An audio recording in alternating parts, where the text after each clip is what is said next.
And then moving on to the smaller parties and independents, are there any apologies coming through? Don't think so. So there aren't any indications. So we'll move on from that, and thanks for the apologies, members. Moving on now to item 2 in a 6-item agenda, declarations of interest. So this normally takes a few minutes. So does anyone want to declare interests? Councillor Thompson, I think you're first, are you? Thank you, Chairman. The declaration of interest in item 7, I believe it is, as a member of the Planning Committee. Thank you, Chair. Thank you. And Councillor Wilson, you're next. Chair, what the ones that were there for the previous, that is only I'm part of the grant committee, so okay. I think I'd already indicated that previously. Thanks, Councillor Wilson. No harm done. And Councillor Deehan. Thank you, Chair. Item 7 as a member of the Planning Committee. You had a tough day, Josephine. Yeah, absolutely. Okay. Councillor Robinson. 7, Planning Committee. Okay. And Councillor O'Reilly. 7, Planning Committee, Chair. Thank you. And I think that's the indication so far in relation to the Councillor Sean Donnelly. Councillor Sean Donnelly. Maybe come back to Councillor Sean Donnelly. Sorry, Barry. You all right, Sean? We had a tough day. Planning Committee, please. You had indeed, Sean. Thank you for your declaration of interest. Councillor Sean Clark. Yeah, Chair, Barry, I don't want to be is this meeting now legal? I thought a meeting would have to start within 15 minutes from the time it was suggested. I may be wrong, but certainly before the virtual meeting had to start within 15 minutes. Not that it matters, I would stay on, but we just maybe need to check out, are we? Okay, I'll go to the Chief Executive then, Alison, for advice on that matter. Councillor Clark. We had established the initial connection for members at the time, but the meeting wasn't convened, just the technical difficulties from your perspective till just 18 minutes past. But I think that the meeting itself was live. I'd be inclined to proceed on that basis, in that we did have the link established and you were present and visible. It was just that we were trying to get the audio link established for you if members were content. Okay, Councillor Clark, I think you'll be content with that advice, won't you? Yeah. Okay. Thanks very much, Sean. And moving on now to Corleor Anthony Feely for declaration of interest. Thanks, Barry, and good to see you up there in the chair. 7, member of the Planning Committee as well. I don't know about 5.1. I don't know what's happening to the plan as well, but just in case it as well. Okay, Barry? Just in relation to 5.1, I might check with Kim. Kim, is 5.1 still on the agenda or withdrawn? So just on that, Councillor Feely, we've had a request to withdraw item 5.1, so no requirement to declare interest there. Thank you. Just 7. That's okay, Barry. Thank you. 100%. Thanks very much. I don't have any other members indicating in relation to declarations of interest, so I'll be proceeding now to item 3 on the agenda, which is matters arising from the Regeneration and Community Committee of Tuesday the 13th of October. And these will already have been adopted, isn't that correct? Okay, so we're into matters arising. And I notice from this paper that it runs to 19 pages, so I'll take you through the pages individually. So, page 1. And just ask members to take down their hands if they'd spoken previously in another item. We're dealing with matters arising now, so only allow your hand to remain up if you want to come in on matters arising. So I'm at page 1. Councillor Clark and Councillor Feely, your hands remain up. Do you wish to come in on page 1 or no? Thank you. Sean, do you want to come in on page 1? Councillor Clark? No, just take down your hand, Sean, if you don't mind. Okay, moving on then. Page 2. Page 3.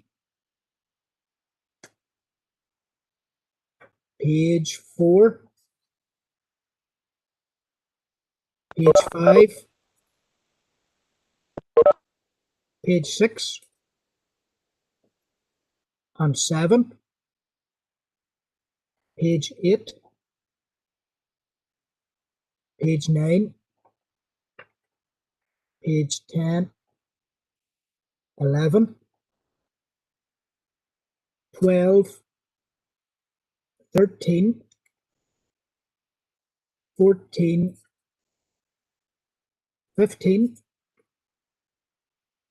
16, 17, 18, and 19. So with Councillor O'Coffey, Corey O'Coffey. Yeah, thank you, Chair. I had a few issues there. I raised my hand earlier on.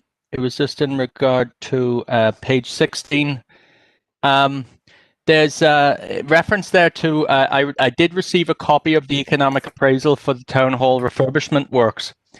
And we're spending, there's a degree of uncertainty as to the exact amount we are going to be potentially expending. There is a recognition that the amount in the economic appraisal may be underestimating the cost by up to 50,000.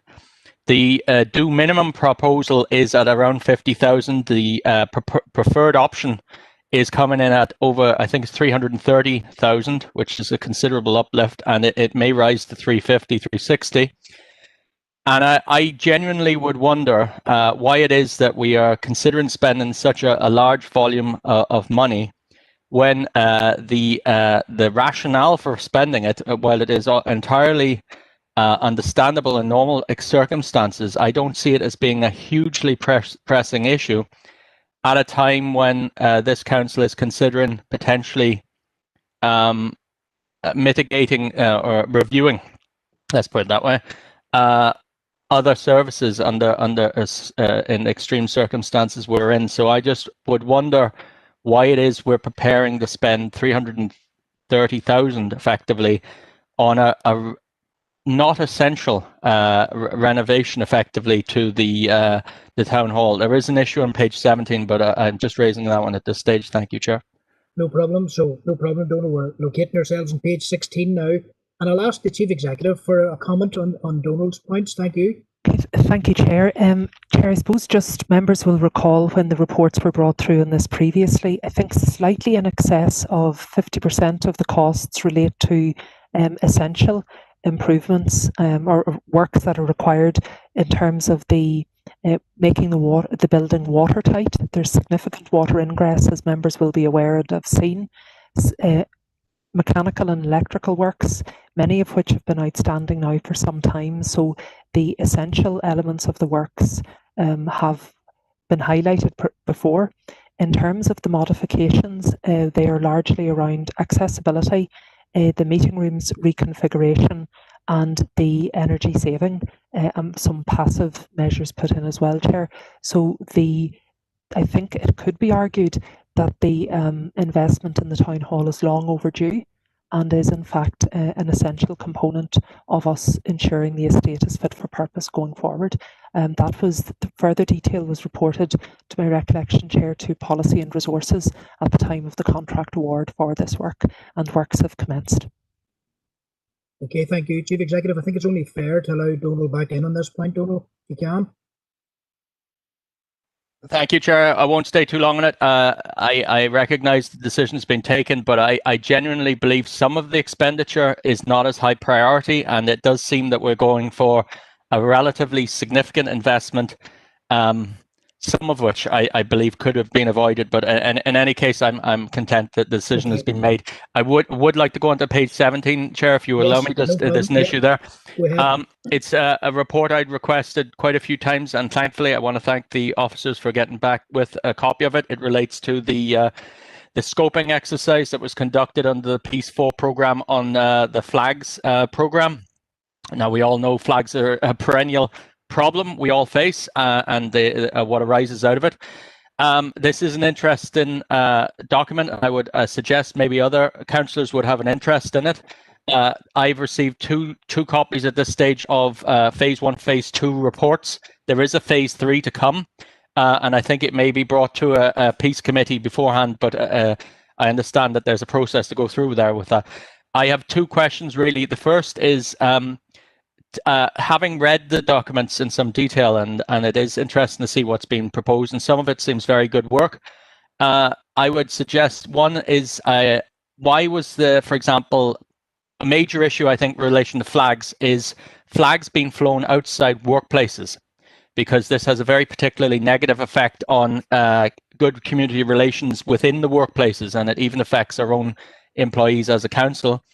And that it is striking to me that the groups that were interviewed as a part of this did not include representative trade unions.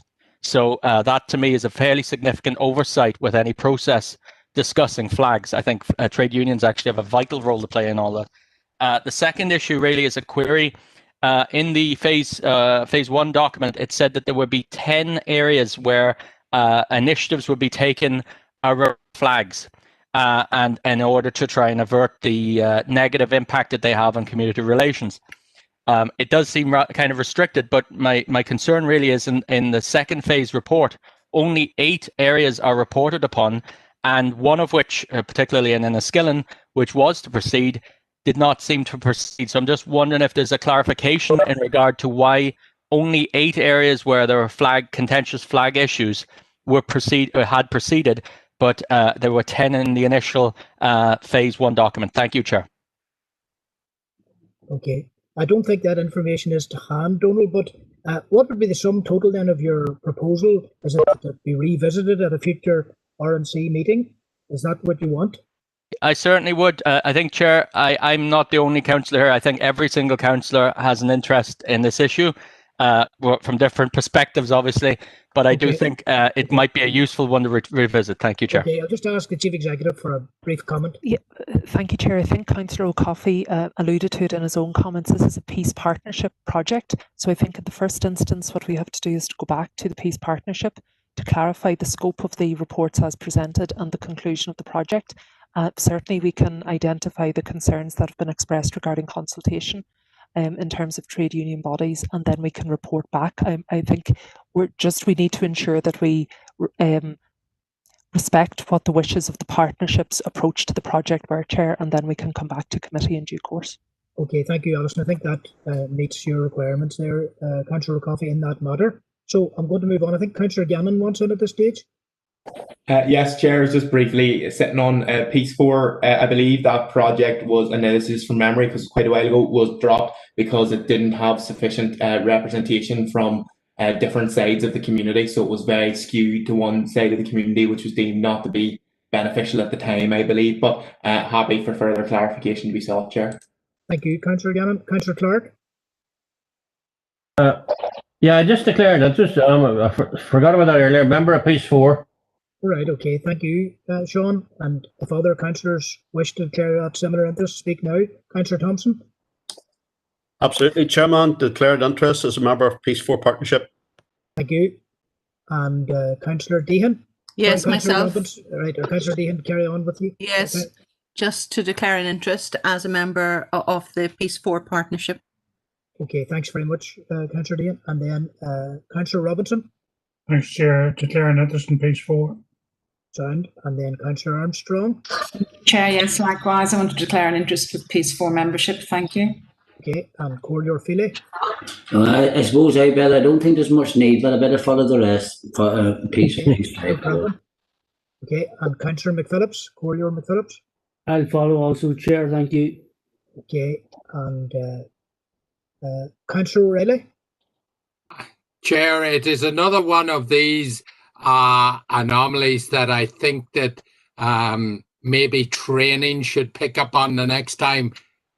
To my knowledge, you can't be either active or inactive to the discussion or to the item and then subsequently declare an interest thereafter. Yes. So yes, it just does not make sense, that, Chair. So I would ask that Alison would include that maybe in future training. Thanks very much, Councillor O'Reilly. And I don't think I missed Councillor Gannon in the last round. I think it might have been a hand up from an earlier time. But Councillor McPhillips, your hand's still up. Thank you. That's brilliant. So that's done. And I think we're agreed on the action points on the way forward here. So I'm going to move on now to page 18, the conclusion of page 18, and then page 19 in the matters arising. And with that, then, I don't think I need anybody to propose and second. No, I don't. I'm moving on now till the next item on the agenda, members, which is item 4, matters arising. Just go back to that. I think Donald's suggestion was taken on board, but if it took the form of a proposal, then at the prompt of one of the alert councillors, Councillor Armstrong, I need a seconder for that proposal. Happy to second, Chair. Councillor McAleer, I think Corlear McAleer. Margaret. Yep, I can do voice detection as well. Right. Okay, thank you. So that's that. And thanks, Councillor Armstrong, for keeping me right. And in this world, you need to be kept right. Moving on now, members, till item 4, then matters arising, the 19th of October, Monday.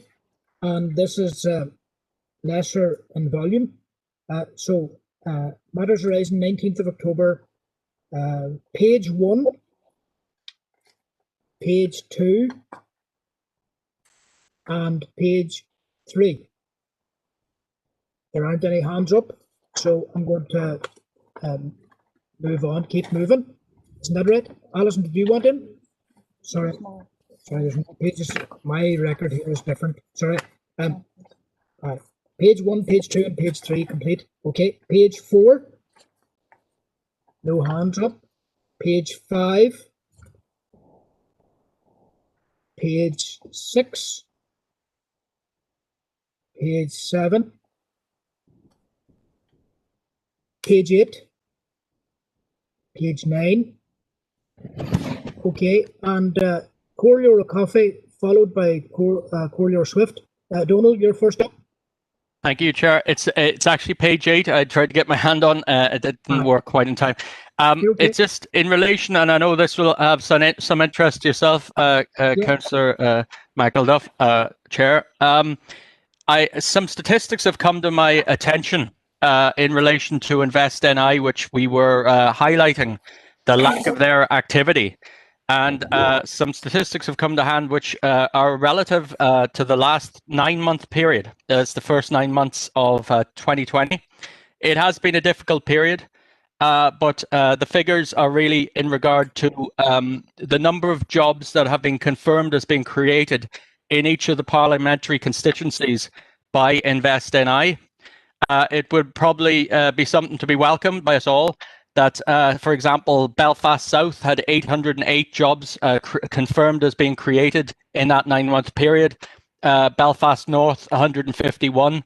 Your own area, West Tyrone, Chair, 50 jobs. And Fermanagh and South Tyrone, which includes my area and the Fermanagh councillors' areas, 7 jobs. Now, that's a disgrace.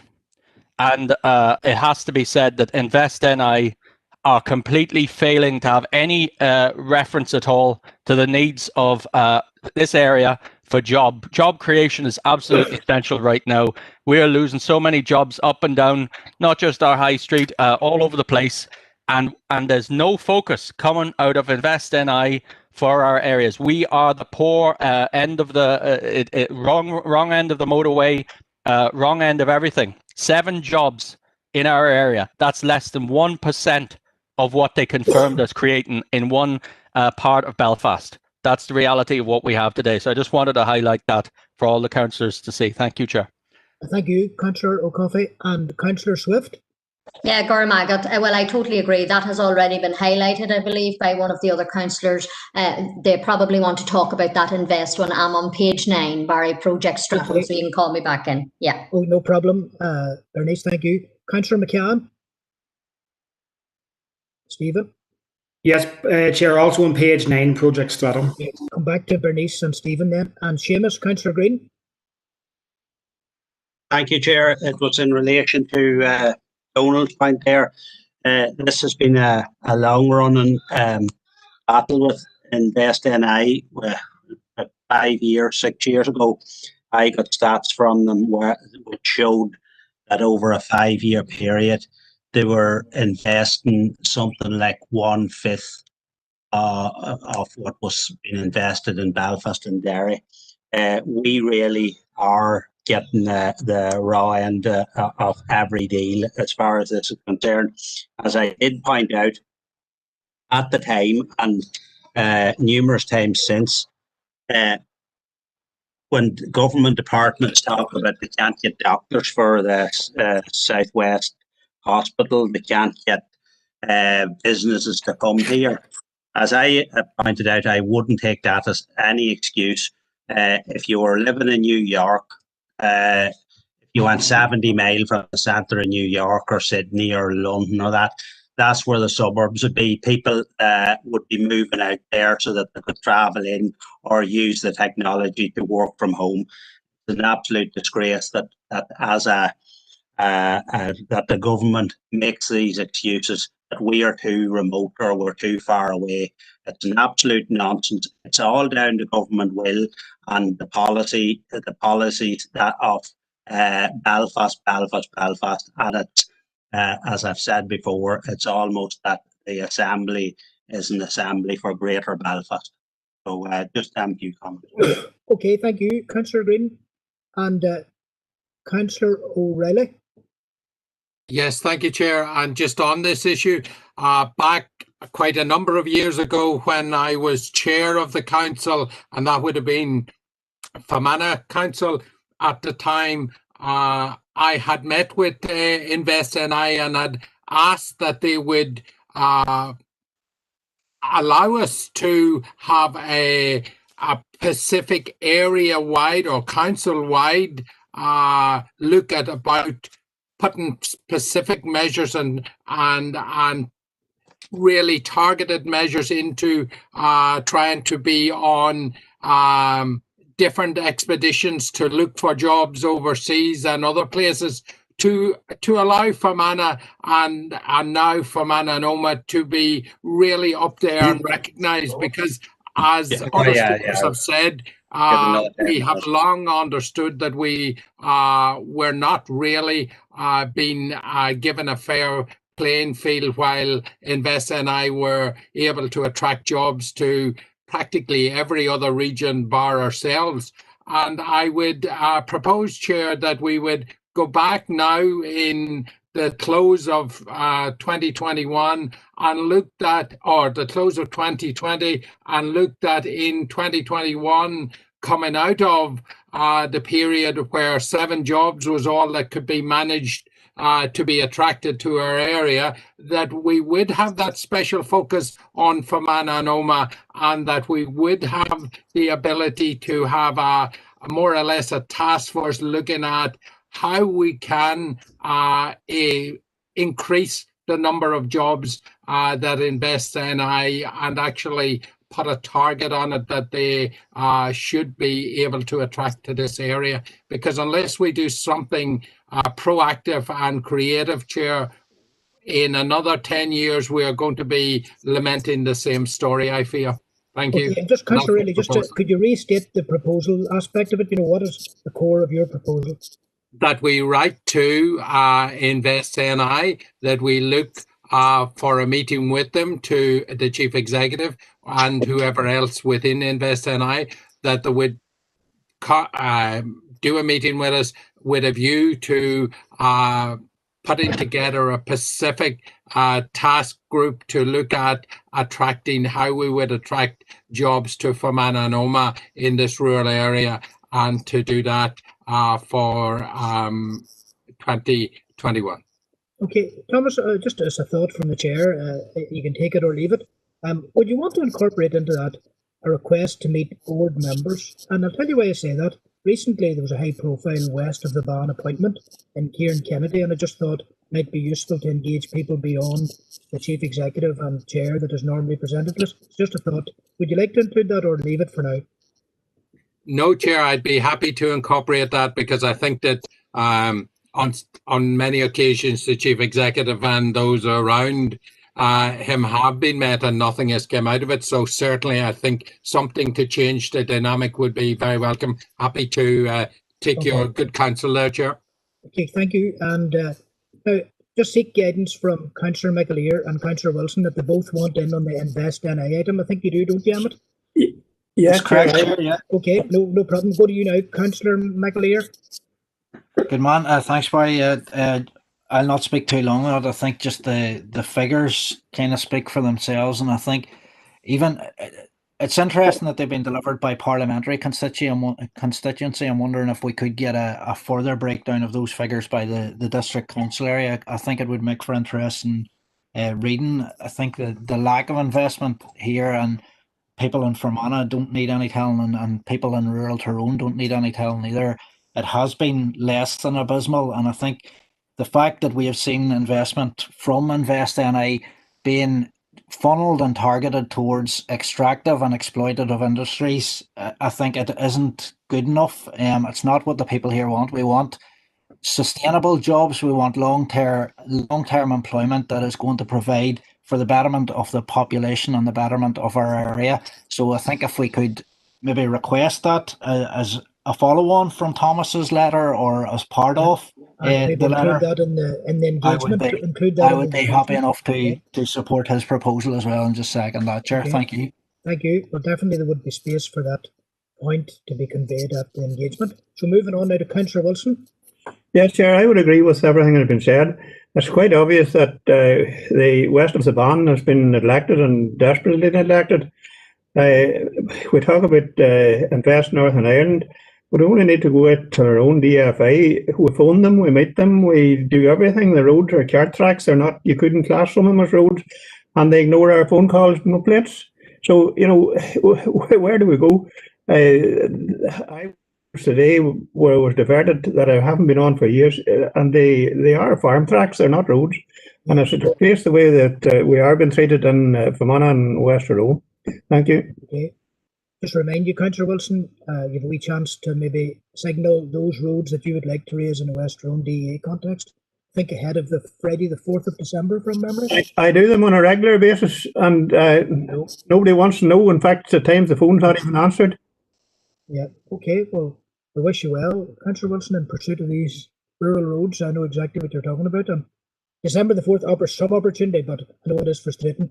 Okay, so if I had a proposal from Councillor O'Reilly, did I have a seconder, a formal seconder? I did have Councillor Emmett and McAleer. Yeah, I was going to second that. Happy to do so. And I think that meets with the agreement of everyone in the meeting. So we're about to move on. Thank you, Councillor O'Reilly and Councillor McAleer, for the proposal. But moving on to page 9 then, and I'm going to go to Councillor Swift and then Councillor McCann, who want to talk about item 412, I think.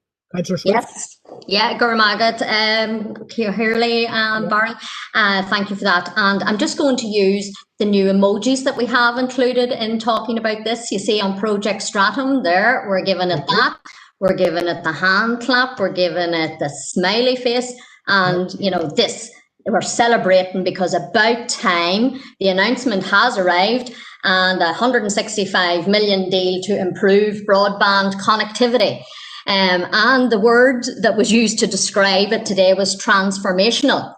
And I listened to the announcement this morning before the thought for today, as I do every day. But the chap that was on speaking and telling us that Fibrus are the successful bidders for the contract, we are also told that the focus is going to be 76,000 premises to benefit from the full fibre broadband access, which is very good, of course. There is a bit of a shortfall, but of which he did give some reassurances would be addressed. Now, my priority, and obviously our councillors in our super council area, the priority will be Fermanagh and Omagh. And to that end, I want to be reassured that we are most definitely going to be facilitated once and for all. We have heard language about super fast broadband, we've heard about ultra fast, and today I heard about hyper fast. I want fast of any of those descriptors. You know, let's give us some megabytes of some description. Our rural areas, as has already been said in other different complexities, are still lagging behind for broadband, and it hasn't been better witnessed and worse experienced than during this lockdown and this whole pandemic. And I think lockdown exacerbated everything. And, lots of examples have already been given throughout our council. So to that end, I think we do need to reinforce to our economy minister, who has described today's announcement as a significant milestone, and just maybe send a little reminder of the assurances that we were provided with many years ago in our council area, because on the Connected Nations report, we were the people who were the most penalised and disenfranchised when it comes to broadband. So I'm looking for super fast, ultra fast, or hyper fast, any fast for all of my constituents and indeed everybody in the super council area. So if we can draft off a little reminder to the appropriate department and minister on all of the same. I propose that. Okay. Aye, that's good. I'm glad you said the words I propose there at the end. That just encapsulates it well. Thank you, Councillor Swift. And moving on then to Councillor McCann. Yeah, thank you, Chair. Unfortunately, I haven't mastered these emojis yet, but there's definitely a big thumbs up as well in terms of Project Stratum and the awarding of the contract to Fibrous today. It's definitely a good news story that's coming to fruition. And Barry, I'll second Bernice's proposal that we do go back to the department just to put melanoma firmly on the agenda there as well. It's important now more than ever that our rural workers, families and businesses can benefit from this project as quickly as possible. And, it's welcome that Fibrous has said today that they intend to roll out the infrastructure immediately following this contract being awarded. Today's announcement is a significant step forward for rural communities who over the last number of years have been disadvantaged and left isolated without access to decent or even in some cases any broadband at all. And as Bernice says, over the last number of months of COVID-19 and lockdown and people trying to work from home and students trying to study from home, it's put a huge pressure on people, so this should be a good news story. And it's just important, while it's welcome that it says 76,000 premises will be benefiting from this rollout and 97% of which are classified as rural, it's important that those who are really rural and without service do get brought up to speed with this, so it is a good news story today. And I want to just thank as well the Council's Broadband Working Group, who have been leading this charge for this last number of years as well, who have been strong lobbyists. So the work that they have done and have put in has paid off to a certain extent, but I suppose the proof's in the eating of the pudding, so hopefully it'll all work out as planned and we will see some real differences made in our rural areas. Okay, thank you. It's a massive infrastructural issue for our community, definitely. Moving on now, the next speaker, I'll just ask Bernice and Stephen maybe to down their hands, but moving on to Councillor Deborah Erskine. Thank you, Chair. Yes, great news story today. Delighted with this news because this news has come as a result as well of some of the confidence supply money that we were able to secure. I was speaking, Chair, to the First Minister today regarding this matter, and I understand that percentage-wise, in terms of investment, Fermanagh and Omagh are actually due to receive the largest out of all the council districts. So that is really welcome news to get that also today. And I'm sure now that once the tender has been, well, the tender is now with Fibrous, that will mean the Minister now will hopefully be able to come and speak to our council chamber as well, because I know that this is an important matter for her as well. And hopefully we'll be able to speak to her directly on this too. And once again, great news, in agreement with the comments that have been made by councillors there previous to myself. Thank you, Chair. Hello, Deborah, isn't it great to be talking positively about a broadband issue coming through? Isn't it great for all of us? Thank you. Okay, moving on now to Councillor Seamus Green. Thank you, Chair. I'm almost reluctant now to say what I'm going to say after all the positivity. First of all, I want to commend the Council's Broadband Working Group for all the good work they've done over the years and in promoting this. I'm reserving judgment on this. I've seen how many postcodes that was initially on this that has been dropped for no good reason. There's been so many false dawns as far as broadband's concerned. I certainly am reserving judgment before I start going out cheering about this. I'll see in 2 or 3 years' time whether we'll all be back here saying this was a brilliant, well spent money in the council area, or that it was a total failure. And on past experiences, unfortunately, I know the one that I'm predicting that we will be seeing, but hopefully I'm wrong. Okay, thanks, Councillor Green. You remain sceptical, and that's your entitlement in this matter, definitely. Okay, Cor, your feeling? Thanks, Barry. Can you come in? We much the same as Seamus. It couldn't come quick enough for me. For I'm sitting here tonight on my tablet here at the meeting. The Cuddy's up in the room trying to do homework, and the Cope's in another room, and my wife was trying to do a meeting in the kitchen there. And one device is all can go, so I'm not even using it now. They're all in bad humour. I've been sitting here since 2 o'clock, I reckon. Me working so hard, they say I'm sitting here doing nothing, like using up the whole broadband. So it just couldn't come quick enough, and I hope that Council Green's not right and the rest of the council is right, and it does be good success, but the quicker it comes, the better for me. That's all I can say. Thank you. Thank you. And Councillor Gannon? Thank you, Chair. Well, it's good news about the 76,000 premises. We, similarly to Councillor Green and Feely, we've had many concerns about this project. We went and raised them with civil servants. We've raised them with the minister, and they were never actually addressed. So those concerns do still exist because they haven't been addressed yet. But again, I'll try and be positive, and it's good that this is happening. I hope that Fermanagh and Omagh gets the investment it deserves, because it definitely deserves investment. It definitely needs investment. I am fearful, though, that those most in need, those in the hardest to reach areas, will be those that miss out from this vital investment. And they're the people who need it most, in my opinion, the people in greatest need of it. Okay, thanks, Councillor. Just to wrap up there, I was just going to say, I hope it does deliver for our students, workers and businesses, and the proof will be in the result in a couple of years' time. Thank you. That's sound. Councillor McAleer?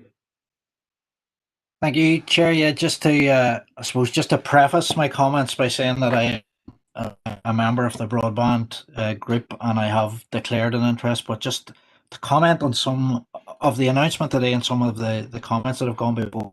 I think it's interesting to note that there's praise for the largest percentage of the award being reserved for this council area, given that we are the council area in most dire need of this. I think if it had been any other way, if it had been divided up in any other manner, there would have been complete outrage and cries of inequality and all the rest in the chamber tonight.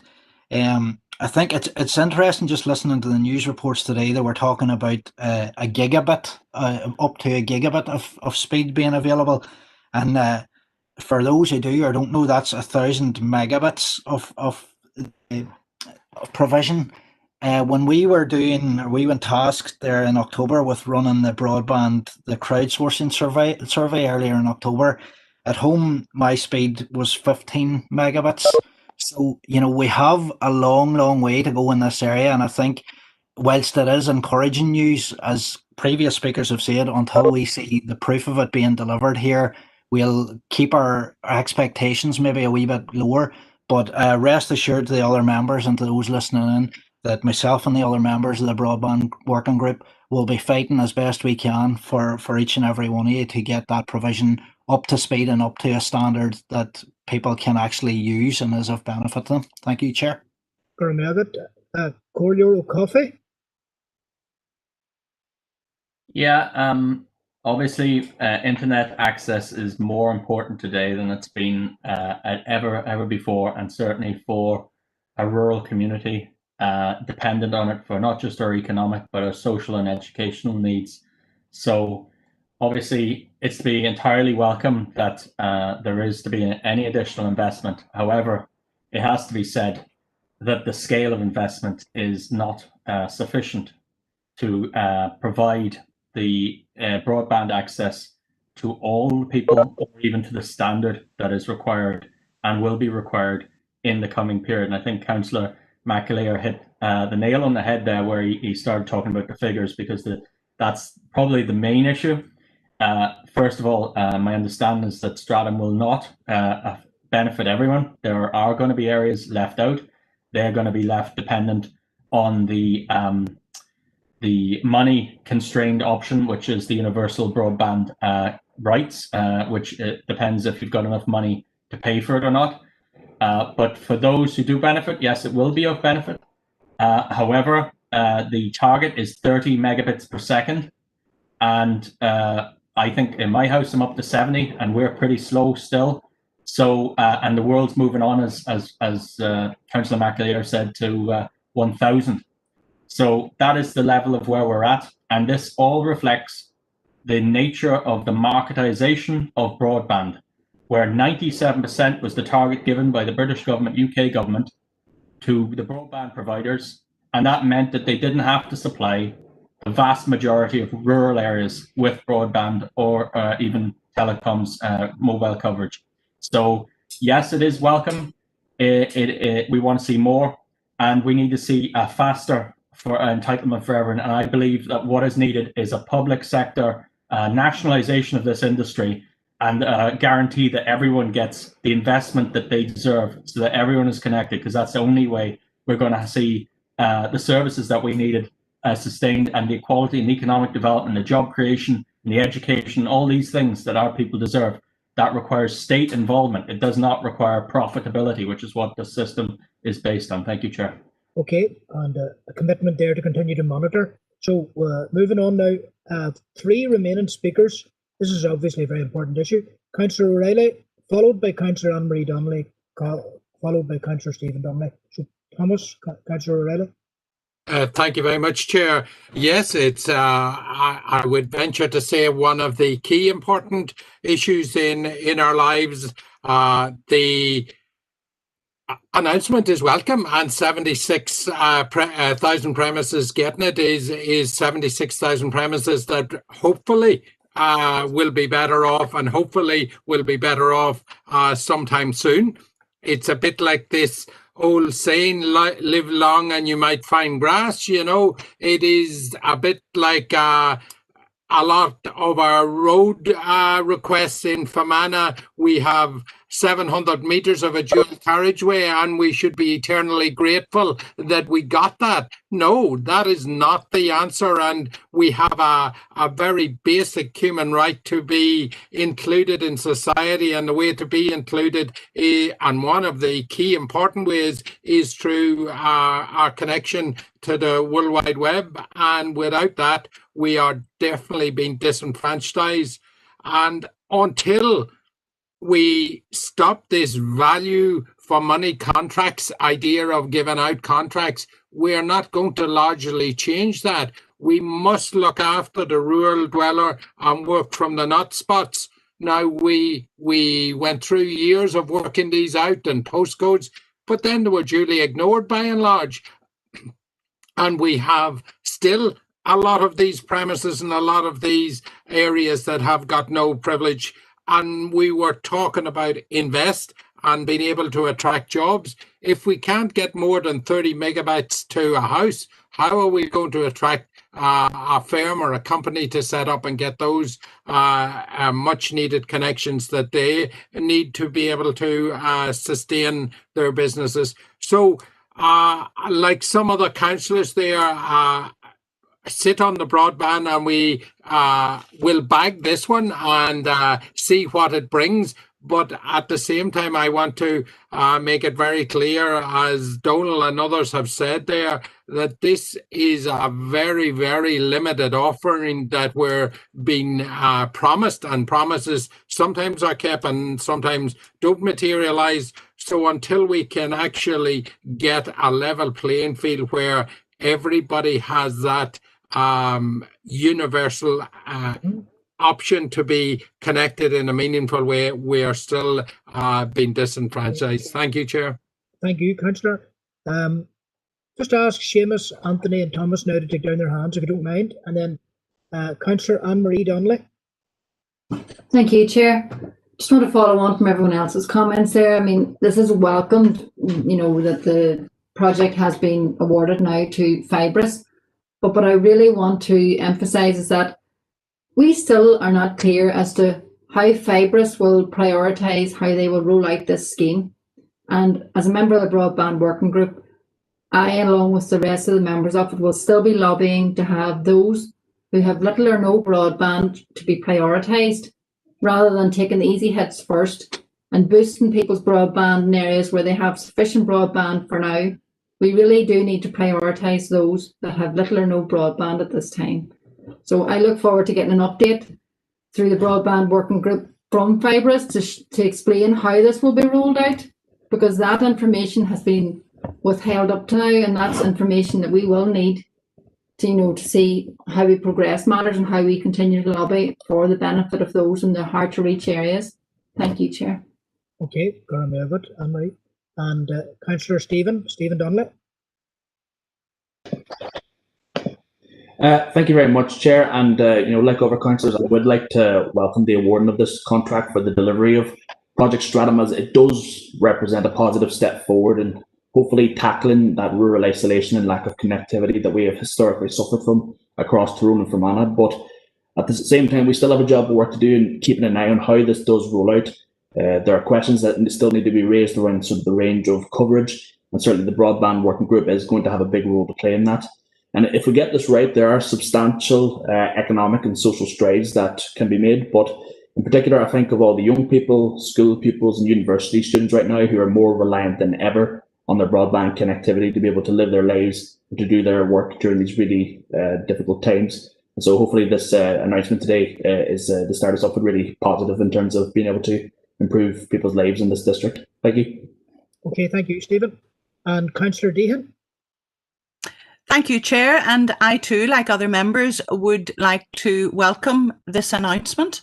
In the 21st century, connectivity is key, and connectivity is essential, as highlighted by our current coronavirus pandemic, when increasingly we see services being delivered virtually over the internet, not least of which are educational programs and health programs and doctors connecting with patients and so on. So it is vital, and I do welcome the award of this contract. I think Councillor Anne-Marie Donnelly makes a good point. How will the rollout be prioritised? What postcodes have been excluded, which should not have been excluded? And I think Councillor Erskine did state that the Minister would be happy to come down and answer our questions directly. I think it is important to keep the pressure on. And again, I too pay tribute to the Broadband Working Group for all their hard work and persistence. But I would want to propose that we do invite Minister Dodds to join us directly via WebEx if necessary, to come and answer all our questions and to assure us that our region will be afforded the highest level of priority in what is really a very critical issue in these pandemic times, Chair. Thank you.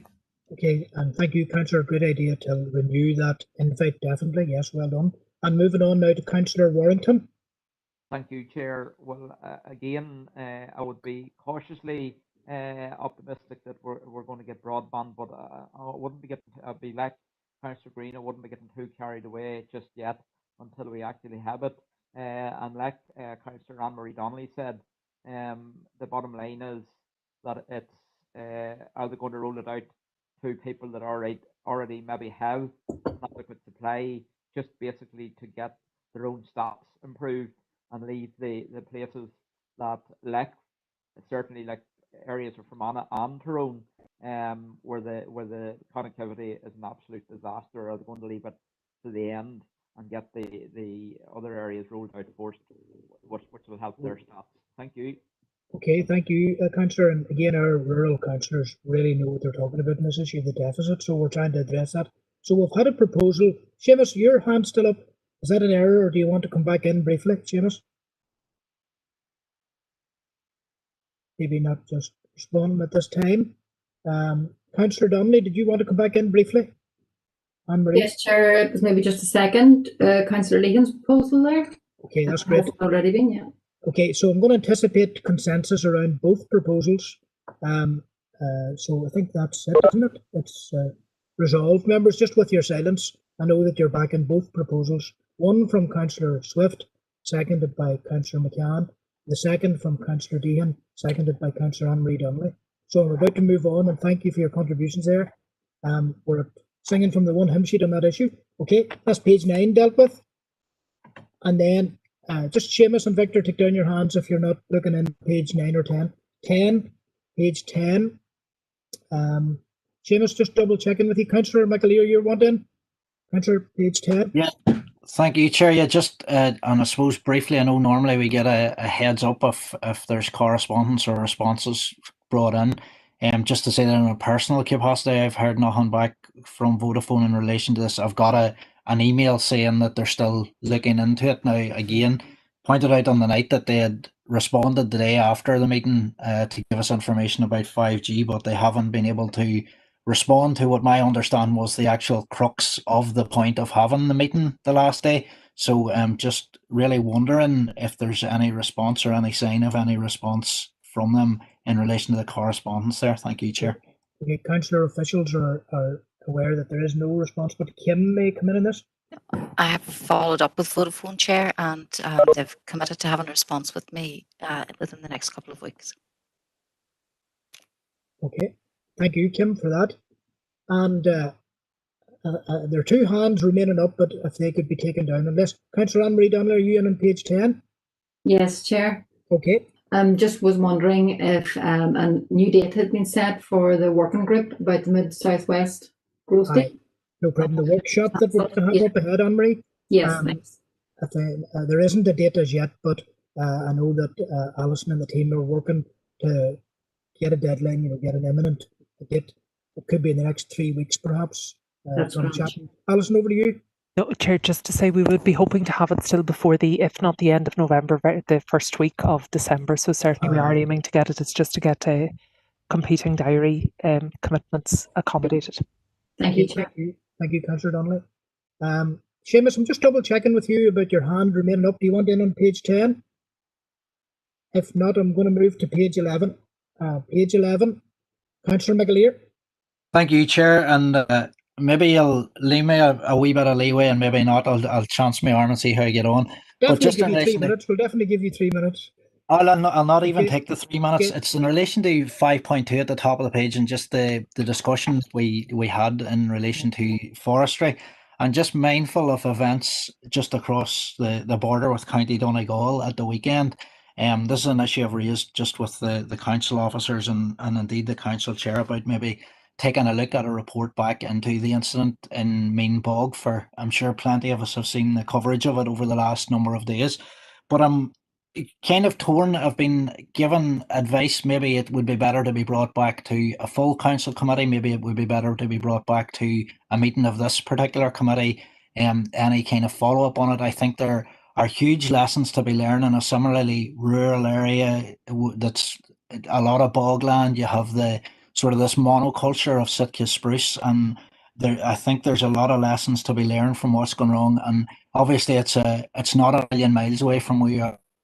I would just maybe like to get a wee bit of advice from yourself or the council officers present on how we could maybe bring that back to council at a stage. Thank you, Chair. Okay, I'll hand over to Alison, Chief Executive.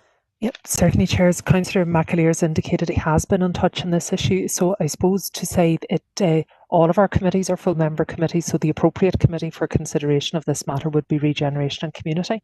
In terms of bringing a report, Chair, we have very little information other than is in the public domain at the moment. I know investigations are ongoing, but certainly if there was a desire from the council to bring a report on the matters when we were in a position to do so, we would be bringing that to Regeneration and Community. Okay, that's welcome. Thank you very much. And Councillor Wilson. Councillor Wilson, your hand is up. Bert, are you in the townland? Sorry, Chair, could I get briefly back in a wee second? You can, okay, no problem, Emmett, yes. Yeah, it was just, and thanks for that response, Alison. Yes, that's great. I have been liaising with yourself and Chris and trying to get this, I suppose, brought to the best forum. I'm wondering, just from a council point of view, what services can we liaise with in terms of the likes of Derry and Strabane Council and Donegal County Council, in terms of even on board Clonola or Quilcha or whoever might be involved in this. I appreciate that we're a neighbouring county and we're not directly involved, but we are directly impacted on some of the fallout of this. Because I would like to maybe propose that we do contact the relevant bodies. I'm certainly doing it as an individual capacity. I'm sure there's plenty of the West Tyrone representatives are doing likewise. But I think just to give us as good or as full a report as we can bring back to that. And again, it may be a case that it's a couple of weeks down the line until our council or until our next regen meeting that there mightn't be the full information available at that stage. But I think it's just to really forewarned is forearmed, and I think the more information we can gather from all the involved bodies and statutory bodies, I think the better. Thank you, Chair. Okay, I think you have that commitment. You know, a commitment to as thorough as possible, a report as early as possible, and I think it's more than interesting. You know what is happening in a neighbouring council, but is of great interest to us. So we'll leave it like that, Emmett. I think you've got your suggestion through there. Okay. Chair, thank you. Bye. And I'm about to move on now from that. Again, Seamus's hand is up. I just have to keep checking when I see the hand up. But if he doesn't come in, I'll let it go. Page 11, page 12, page 13. Okay, members. Again, that's the matter dealt with. That's item 4 dealt with, and I don't need a proposer or seconder. I don't need that because it's already adopted. Okay, thank you, members. Moving into item 5 now, correspondence section of the meeting, and Kim has advised me that we'll start with 5.2. Isn't that right? To consider correspondence dated 9 November from the Northern Ireland Local Government Association, NILGA, regarding the economy and international affairs policy and learning network, copy attached. Does anyone want to propose that we note that correspondence? Okay, Councillor Thompson, go to you first. Thank you, Chair. I just propose we note the correspondence from NILGA. Thank you. Okay, and then if 2 other contributors, Councillor Stephen McCann, followed by Councillor Bernice Swift, so each of them will have their say. Councillor McCann? Just to second that, Chair. Okay, and Councillor Swift? Yes, and I agree that too. I'm just noting as well on the second page, the paragraph where they have appreciated our constructive sentiment and have invited some of our members to attend the first Economy and International Affairs Network meeting. So can we keep that on the agenda for our, obviously our passionate members to attend that because the invitation is open to us there to shape policy priorities on the specifics of why we wrote to them in the first place. Yes? Okay. Thanks, Bernice. Thank you, Chair. And I would suggest that we'll bring this correspondence to the next meeting of the Agriculture Liaison Group and perhaps agree some representatives through that forum to participate with NILGA. Thank you, Kim. Okay, and congratulations, Bernice, earlier in the meeting on the emojis. You know, we'll have to get a standing order in place to prevent you from doing it in future. I'm only joking. Very good. I was saying there's not enough emojis in this wee box to express all of my emotions, but it's a good start. Stephen McCann's entering the spirit of this year. I read that. Very good. Very what you feel is a worrying development, you know. Okay. I believe, Chair, there's not enough emojis in this wee section. There should be far more. Okay, thank you. No, stop your nonsense. We'll move on. Okay, 5.3. To consider correspondence from the Department for Communities, DFC, of the 10th of November regarding the Eat Well, Live Well scheme. And I think I'm going to Councillor O'Coffey. Donald? Sorry, Chair. I'm just there's a reference in here, and it's an issue of some concern. And I would like to propose that, unfortunately, writing a letter in response to it because I think it's quite significant. This is obviously a letter from the department to the council, and it's the second last line on the first page, which is where they say that this resulted in an allocation of 48,000 to Fermanagh District Council. Okay, have I lost you there, Donald, somehow or another? Necessity. Okay. Donald, if you turn off your camera, I think it's a better chance of being heard. Okay. Yeah. So my issue is really the 48,000 that they're talking about. I understand that one of the projects that are likely to proceed under this is the establishment of a social supermarket in Enniskillen, and perhaps there may be one proceeding in Omagh, councillor. But my understanding is that in other council areas, the amount awarded to each of these social supermarkets to be established amounts to £75,000. The amount that has been allocated to Fermanagh and Omagh, which includes numerous investments alongside an investment on a social supermarket, amounts to 48,000. And I would like to just request that we write back to the minister to query how it is deemed appropriate that social supermarkets here can proceed with so much less money than is being provided in other parts of Northern Ireland. Thank you, Chair. Okay, I think that's a proposal, Donal. Emmett, are you seconding this? You're coming in now. Yeah, I think just, I suppose, following on from the discussion about Project Stratum and the broadband, I think it's only right that we would respond in kind and request that this area isn't disadvantaged. So happy to second that, Chair. Okay, thank you. And that meets with the approval of everybody in the meeting. Now, members, just 2 remaining hands up. I'll not name them, but if you can take your hand down if you've already spoken and you don't intend to contribute further. But that's agreed. That's agreed by the council and the committee, and we're about to move into any other correspondence. I don't think there is additional correspondence, is there, Kim? Right. And 5.4, just what is that, Kim, if you can explain it, if you don't mind? Chair, there's correspondence dated 17th of November from the Department for the Economy, from the Minister, in response to our representations regarding investment issues in the Omagh area. Okay. Does anyone wish to note that correspondence? Propose to note. Councillor McCann, I'll go to you. Yes, Chair, propose to note that. Okay. See a number of hands up now. Councillor Donnelly, Anne-Marie, and then followed by Councillor Deehan. Second that proposal, Okay, Chair. Thank you. That's great. Deborah, Councillor Erskine. Sorry, Josephine has jumped ahead in the queue here somehow or another, which is Yes, over Josephine. So I'm going to go to Josephine first, Deborah, in the queue. Sorry about this. Supported, Chair. Thank you. Okay, and Deborah. Sorry, Chair. It was just to say my hand was up in error. Thanks. Oh, this is awful, Deborah. This is awful. No problem. Thank you very much. Thank you. And that's agreed, members. That item. Any other correspondence? Kim? No, there isn't. Thank you. So I'm going to move now till item 6. Any urgent and relevant business. Now, I haven't been contacted by members ahead of tonight's meeting. I'm not sure if Councillor Maguire was. So there's a couple of items that we're going to deal with now.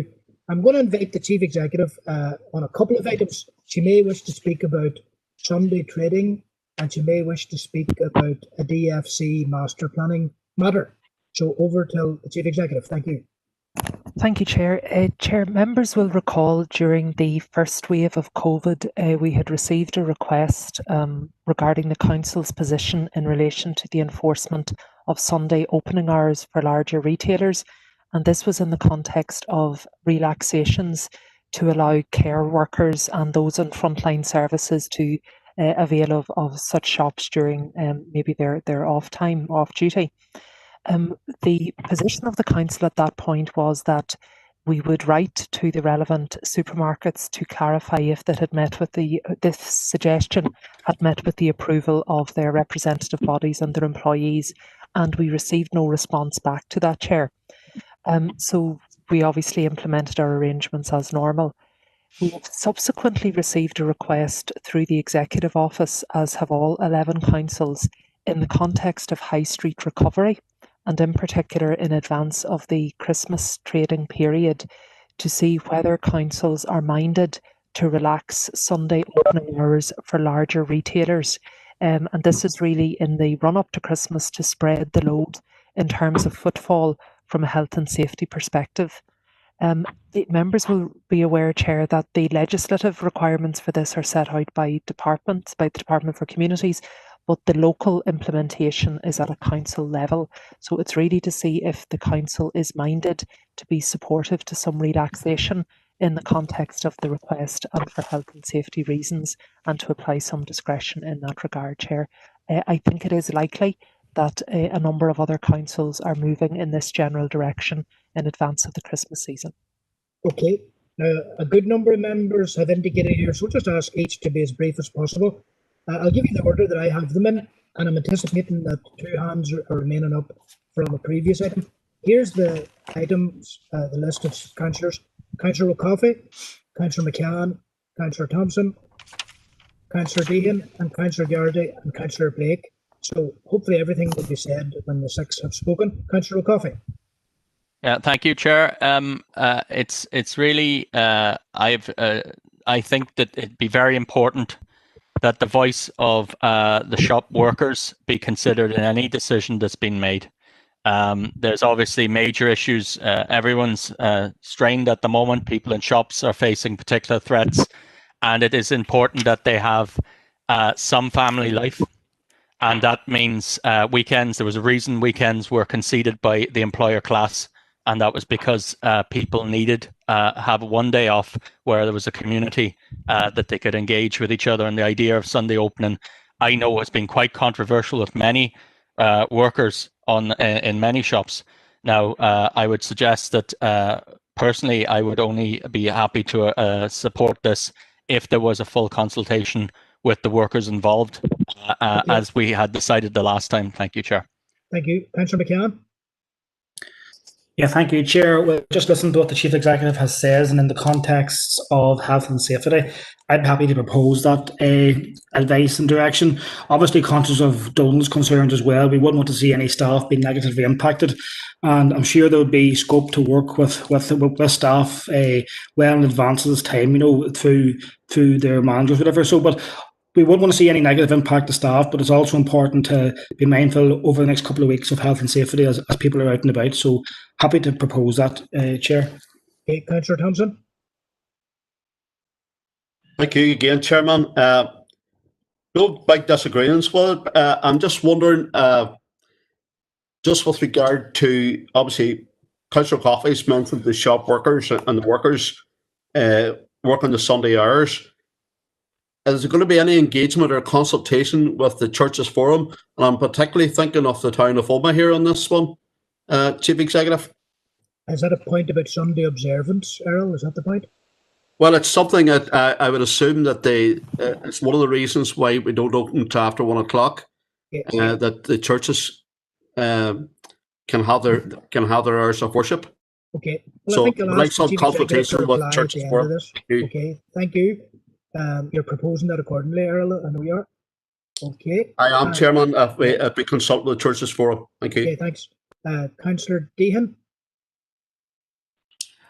Well, Chair, I would like to second Councillor McCann's proposal. I note Donald's comments and also Errol's, and I'm all about consulting.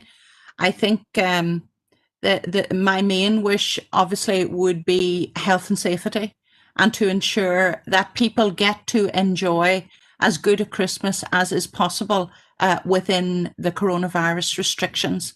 I do think it is appropriate under the pandemic restrictions to relax Sunday trading regulations to some degree. I think that people will want to come out and do some shopping for Christmas. And I think if we can extend Sunday opening hours and relax that legislation a little bit, that it would benefit everyone. So I'm happy to second Councillor McCann's proposal. Thank you. Okay. Councillor Garrity. Thank you, Chair, and I'll be brief and try not to repeat anything that's been said before, and thank the members. I would tend to lean towards Donald's concerns very much so, but I understand the situation we're in, and where it possibly is a relaxation of theirs is what we might need. But I suppose my question to Alison would be, how do we envisage that looking in terms of time, first and foremost? And secondly, I just thought at this opportunity, if I could say to the members, and because we are live, if everyone could shop local, and particularly being mindful of the smaller shops and traders and and keep Christmas presents from a local, area, which will benefit them greatly. Omagh Chamber of Commerce is highlighting that, and great in there. Indeed, there's many great Fermanagh Craft Fair and others in Fermanagh. So if we all are very mindful of that, I think it would help them as well. But safety is a big, as Councillor Deacon has said, they're very, very important. But I would not like to think that this would be against the wishes of all the workers. But I'm hearing on the ground that they are keen for some of the work generally, but that's not a conclusive report from me. But just Alison, how do we think them hours would work out, do we think? Okay, and Alison will come in at the end. 3 more speakers, and if you can just be as brief as possible. Councillor Blake. Thank you, Chair. Fully supportive. Thanks to Alison for bringing this to us and to our attention, because I'd be very supportive of it. Noting what Councillor Coffey has already said about what the workers feel about it, because definitely our towns are in need of it, in dire need of any help that we can give them. I'm very much reiterating what my colleague, Councillor Garrity, has said about encouraging everybody from within the chamber and outside the chamber to shop local, because it's very important, because our towns need any support they can get. So if that involves extending opening hours on Sundays, then to encourage business growth around the towns, and I'm fully supportive. So thanks, Chair. Thank you, Councillor Blake. Corlior Feely, you're up next. Yeah, thank you, Barry. No, I was just kind of coming in on more or less what Earl was coming in on there about the chapels and the churches and stuff. Did Earl propose that we contact the churches and chapels? I will say, was that in Omagh? Was it all over? Is there any? Can you contact them in Enniskillen, or was it just Omagh that Earl was saying there? And I'll start second any. And I'd like to agree with Councillor Garrity there as well. That comes up every year, even any other Christmas. We won't be talking about this. We all be talking about car parks and whether to charge and all that. And we always emphasise to shop local. And I'd be great, man. I'd even just shop Believe Garrison, smaller towns. I know Enniskillen almost the main town, but even the wee small towns, So I'd just like to emphasise that too. Well, second Earl's proposal. You're happy to second Darrell's proposal, and I don't need to go back, Darrell. I know rightly he's content to incorporate Enniskillen and Omagh and the wider council area in that proposal. Chairman, happy to incorporate. I was just referring to Omagh, obviously, because Omagh has a churches forum within the town. Thank you. So any representative churches body that might exist in Enniskillen as well, Errol. Thank you. That's it. We have both proposals proposed and seconded. Stephen and Josephine in the first case, and Errol and Anthony in the second case. But Councillor Gannon's maybe one of the last speakers in this section. Councillor Gannon. Yeah, very, very brief. Chair, thank you. I can see that businesses in the town, in both towns, are looking for something to help them out at this time of year, and people are keen to shop local as well, which is great. But as long as the concerns of the workers and consultation with the relevant unions takes place, that is the only way this can go ahead. In my opinion, you have to consult with everyone. That's relevant, and Errol's mentioned a few as well, Chair. Okay, thank you. Now, before we conclude in this matter, just is any of the officers in a position to help me with the nature of the proposals and Alison's response? Yes, Chair, happy to advise at this point, Chair, I think it's to gauge the Council's willingness. So certainly in the first wave, the proposal was that instead of opening at 1 p.m, the stores would be facilitated to open at 12 noon. So rather than a significant bringing forward, and certainly, Chair, we can reflect on the nature of members' comments, the need for effective and meaningful engagement with the various employing organisations and the staff voice, and also with the representative churches organisations in the main towns. As I say, I think at this point, the Executive Office are keen to get a view, and we can reflect that back now following this discussion, Chair. So thank you. Okay. Members, we're going to come to conclusion. There are no hands up, and we've dealt with this rightly. I think we're okay. Councillor Coffey had a wee query there, but I think it might have been addressed. So we're going to leave it like that and anticipate that we've got support for both proposals. Okay. Thank you, members. I'm about to move on. Just about to move on. Thank you. In the chat function, and given that there has been confusion around maybe the chairing of tonight's meeting, just Tommy Maguire is the man for chairing this committee, I'm going to allow Councillor Swift a minute and Councillor Curry a minute to state something in any urgent and relevant business. Councillor Swift. Yeah, Guramagat Cahirley, and it's something that you had raised yourself, Barry, and Councillor Sean Donnelly had mentioned it also, and it's good news on Bracky Bridge. And I'm pleased to report that I received a message from Robin Cuddy, DFI, today, and the contract was awarded on the 27th of October, that the necessary insurance checks have now completed. And the contractor has already commenced preparatory works to enable the construction to commence on site, and activity should soon start to ramp up. So that's brilliant news. And completion of the Bracky Bridge is programmed for mid-May 2021. And I'm hoping that we're all going to be invited along to cut the ribbon and enjoy walking over that nice bridge. All of that work is obviously subject to favourable weather conditions and no more further delay from COVID. And just to finish then, DFI did want to take the opportunity to express their appreciation to the local community for all of their patience during what, as you well know, was a very prolonged road closure. And now with the onset of the construction activity, they ask everybody to exercise due care and attention when travelling in the vicinity of the works. So that's great news for all our lobbying on Bracky Bridge for our constituents. Guramagat, thank you very much, Barry, for letting me in on that. 100% of the Bracky Bridge, very important and well stated. Moving on now to Councillor Curry. It's just, and appreciate you letting me in on this. Members may be aware that the Fermanagh hurlers are actually in the final of the Laurie Maher Cup, and that final is due to be played against the Booth in Croke Park on the 20th November, all being well. I had intended to invite the hurling team and those associated with the hurling development squad and also reps from the Shane Mulholland Foundation in for a chair's reception during my term as chair. Unfortunately, that was impacted when COVID came along.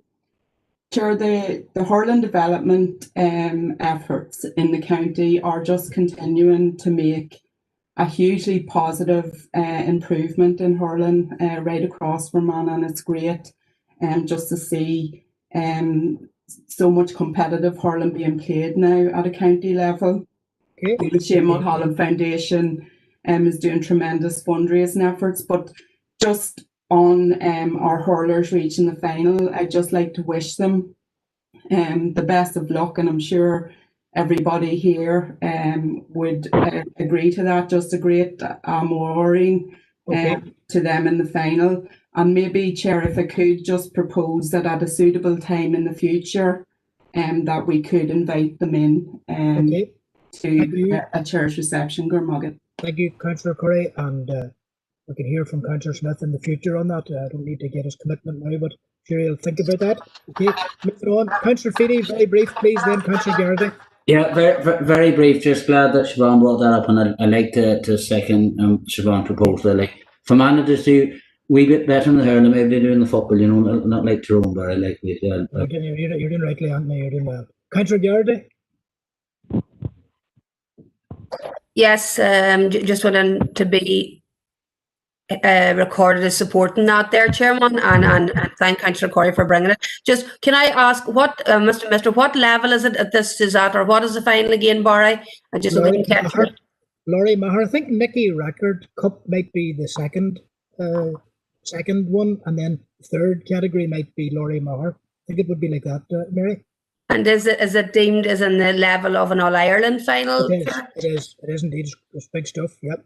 Right, well, could I just, it would be worth Councillor Corey chasing up, and it may not be relevant to that team, but if it is worth it, it'd be worth chasing.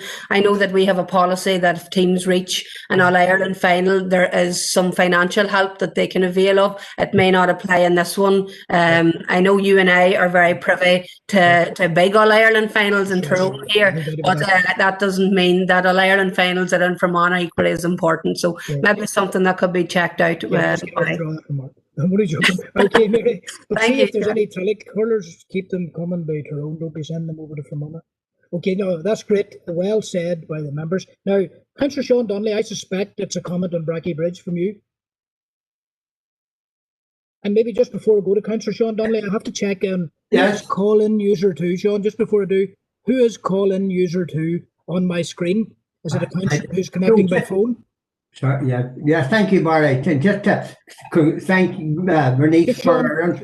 Carry on, Sean. Okay, I'll come back For to Bernice user 2. for her information. We got the same, our MLA, Dr. McAleer, had the same talk from me yesterday. But our hard work has paid off at the end of the day, and we get the bridge open. And we'll have Bernice says we'll have a big party on it. So okay, that's great. But okay, the patience of the people in that area are very tested. Who is call-in user 2? Could I have confirmation? Is it a councillor connecting by phone? Is that what it is? No response at this stage. Is that Councillor Sean Clark? I think it is. I could recognise the hello. It was definitely Sean Clark. Okay, I'm satisfied that it's Councillor Sean Clark. Okay, thank you. He might have connection problems there, but I'm standing over his voice detection. Okay, and moving on now, members. Just two things that I want to say very briefly. Scott's Mill in Omagh, very close to the Grange. The buildings between Scott's Mill and the Jobs and Benefits Office are in a deplorable condition, and I have to acknowledge that I've heard Councillor Thompson talk about this previously, some months ago indeed, but I think there's an absolute requirement and I propose accordingly that there's the council engage with the developer to ensure that there's an environmental enhancement of those buildings, and the condition of them has to be seen to be believed, but some kind of enhancement, environmental. Councillor Thompson? Thank you very much, Chairman. You're indeed correct. I have raised that on several occasions, but I'm happy enough to second your proposal, Chairman. Yeah, thank you. Just if I can elaborate a wee bit on it, because when they were painted up the last time, they really looked well, and it was very welcoming as you come in from the Gorton side into the town centre. That's right. So I think, and because of the proximity to the Grange and other, central government buildings, it is vital that Mountjoy Road is seen to be a good approach road, and that those buildings are painted up and welcoming for all. Yeah, and I think they constitute a community safety danger now because the doors are blown open and the windows are blown open in some cases, and it's really bad. Certainly, there's other maintenance to be done there as well, but even a wee bit of maintenance and a bit of some painting and cleaning up of the area would help. Thank you, Chair. Thanks very much. Councillor Donnelly, Stephen. Thanks, Chair, and I'm more than happy to support this proposal. I suppose just one thing that kind of struck me, and I appreciate that we're always spending enough time in Zoom and WebEx meetings as it is, but potentially it might be worthwhile exploring maybe trying to recommence the meetings of the Omagh Opportunity Sites Working Group to maybe provide some focus to sort of some of the work that needs to go on with respect to these empty sites. Obviously, I think that a lot of the work that we had been doing previously has been stalled in that regard, but potentially that's a forum where we could provide some attention. That'll be taken up, Stephen. Good suggestion. Thank you. And there's a nod from the relevant officers that will happen. Okay, thank you. Now, finally, members. Chair. Okay, if Councillor Donnelly's looking at a proposal that the Opportunity Sites Working Group recommence work on this issue, I'm happy enough to second that one. Thank you. No problem. Thanks very much, and I anticipate consensus around that. Just finally, and I don't need an answer for now, but maybe I could just ask John Boyle, our director, maybe for at the next meeting, an update on where our heritage plan sits within the council. I'd appreciate that in the time ahead. Now, members, moving on, I'll seek a proposer. I'll seek a proposer for moving into part 2 of the meeting, confidential matters and matters exempt from publication. Do I have a proposer? Proposed, Chair, Victor. Mary here. Okay, I've got Victor and Josephine, then Mary in that order. So I'll take Victor and Josephine as the proposers and seconders. Thank you, Mary, for your support as well. Okay, so we're at item, just wait a wee minute just for this to be effective. Thanks, members. Just bear with me 60 seconds. Thank you, Chair. So during confidential business, Chair, the committee considered a report on procurement of consultants to assist with the assessment of planning application LA 10 2017 1249F for Dilradian Gold Limited, and it was unanimously agreed following discussion that we would consult with other councils to see if they would support the council's initiative and also clarify with DFI in relation to potential duplication. Okay, thank you, Kim, for that. And I think we all understand that to be an accurate account. Thank you very much. And with that... Proposed, Chair. Okay, proposed by Councillor Deehan and seconded by... Seconded, Chair. Okay, that's Howard Thornton. Yes. Come on. Okay, no problem. Thank you very much, Josephine and Howard. And with that, we'll bring the meeting to a conclusion. Okay, I'm going to hit the table now. You'll just might hear a sound. Thank you, Chair. Good night, all. Good night. Thank you. Good night, Chairman. Good night. Good night.